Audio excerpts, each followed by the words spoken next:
देखिए, वहाँ भी मेरा यही मकसद रहेगा जो रामपुर में था। मुझे विरोध करना है उसका, चाहे वो खुद हो या उसका बेटा हो। और मेरे ख्याल से अब तो बब्बा अपने बब्बू को लेकर वापस मेट्रो लौट जाए, उसके लिए वही बेहतर है। हमारे परिवार ही नहीं, हिंदुस्तान में कई परिवार लड़े हैं एक दूसरे के, लेकिन चुनाव ख़त्म और राइवलरी ख़त्म। ये तो सिर्फ आप जानते हैं एक ही शख्स है जो दुश्मनी अपने मुखालिफों के लिए करता है। उसके अलावा राजनीति में कभी दुश्मनी कोई चीज़, एक इनको फतेह हासिल करानी और उसका विरोध करना, मैंने दोनों में कामयाब। और जो जितने लोग आंकड़े लगा रहे थे उन सबको हमने साबित कर दिया। रामपुर के अंदर जो राजनीति है वो तो सिर्फ रामपुर वाले जानते हैं, बाहर रामपुर के बाहर उनका परसेप्शन ही अलग होता है। उन्हें क्या मालूम हकीकत क्या है, और ये हकीकत आपके सामने बैठी।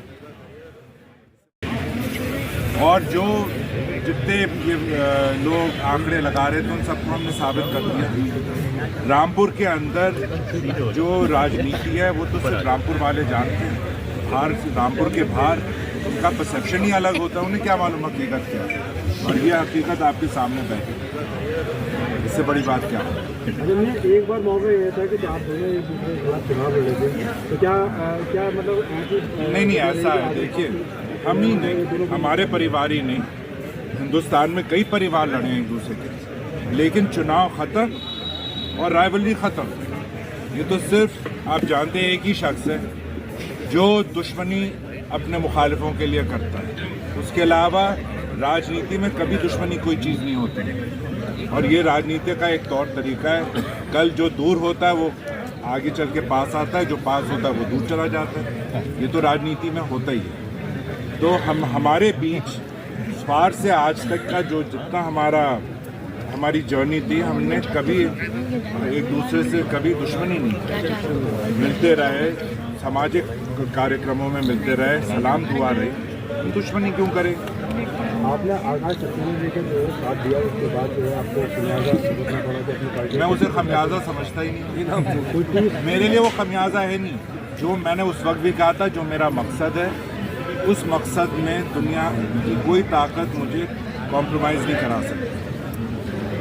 तो कोई पार्टी क्या, उसका क्या वजह। तो जो हमारा मकसद था, मेरे दो मकसद थे, एक इनको फतेह हासिल करानी और उसका विरोध करना, मैंने दोनों में कामयाबी हासिल की। तो मैं इस बात का ऊपर वाले का शुक्रिया अदा करता हूँ कि हम सब की मेहनत, या हम सब ये लोग हैं, सब ने अपने तरीके से मेहनत करी।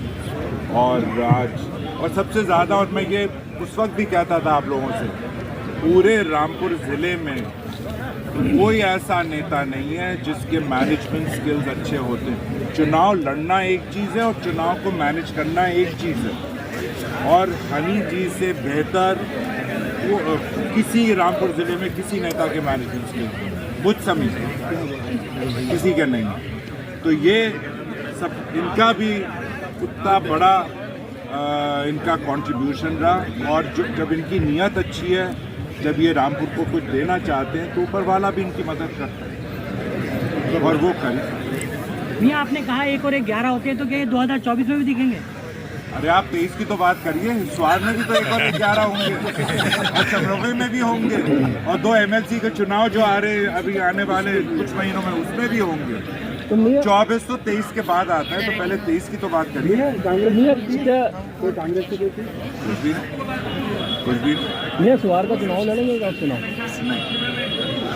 बेटे साहब लड़ेंगे? चुनाव नहीं लड़ेंगे, बेटे साहब ही लड़ेंगे। अब देखिए, वो तो उनकी पार्टी जाने, जो इनके समर्थित दल है ये जाने, उनकी पार्टी जाने, आप उससे क्यों पूछ रहे हैं? नहीं, अगर वो सीट भाजपा के खाते में जाती है मियां, तो आप लड़ेंगे क्या? देखिए, वहाँ भी मेरा यही मकसद रहेगा जो रामपुर में था। मुझे विरोध करना है उसका,